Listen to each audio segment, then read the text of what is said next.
Actually యుఎస్కి ఒక past ఉంది ఇరాక్తో.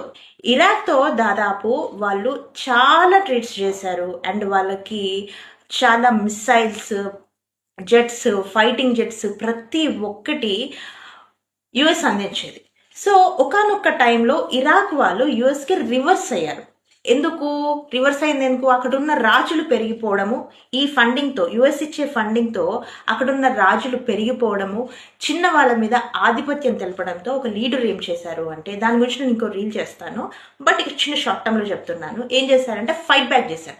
Fight back చేసే వరకు యుఎస్ ఏం చేసింది, మొత్తం అన్నీ ఆపేసింది అనమాట. ఆయిల్ ట్రేడింగ్ కానీ, మిషన్స్ పంపించడం కానీ, ఫండింగ్ కానీ అన్నీ ఆపేసింది. సో ఇరాక్కి ఆల్రెడీ అలవాటు అయిపోయి ఉంది. బట్ సో అలాంటి టైంలో వాళ్ళు ఇంకేం చేశారు, ఇంకా రివర్స్, వీళ్ళ ఇరాక్ యుఎస్ ఇవన్నీ యుద్ధాలు, ఇరాక్తో గొడవపడే వేరే దేశాలకు కూడా యుఎస్ దాదాపు ఫండింగ్ ఇచ్చేదన్నమాట. అది ఇరాక్కి తెలుసు. సో అలా చాలా చాలా గొడవలు జరిగాయి. చాలా వరకు తలొగ్గే వరకే యుఎస్ తెచ్చింది. అలా ఇరాక్నే కాదు, చాలా దేశాలను కూడా మా ఆధిపత్యం ముందు, మా పవర్ ముందు మీరు ఎలా నిలుస్తారని తలొగ్గేలాగా చేస్తుంది అనమాట. కానీ మనం ఇండియన్స్, మోదీ ఊరుకుంటారా? ఎక్కడ తగ్గుతాం? అవసరమే లేదు. నువ్వు కొనొద్దా, నీకు వద్దా, మా నుంచి వస్తువులు అంటే కొనకపో అని చెప్పాం. That is India and I'm feeling very proud of it.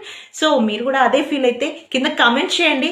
Let's say ఇంకా తెలుసుకుందాము ఈ ట్రేడ్స్ గురించి, ఎప్పుడు ఆగుతుంది. యాక్చువల్లీ ఇది ఆగేది వచ్చేసి అక్టోబర్ 18th రోజు వరకు ఈ టారిఫ్ అయితే పడుతుంది. లెట్స్ సీ, అక్కడ కూడా కేసులు నడుస్తున్నాయి వాటి మీద. ఎక్కడైనా స్టాప్ అవుతుందని నేను చూస్తున్నాను. If you are also waiting for it, let's comment and subscribe to the channel Ankita Jyoti. Link డిస్క్రిప్షన్లో ఉంది.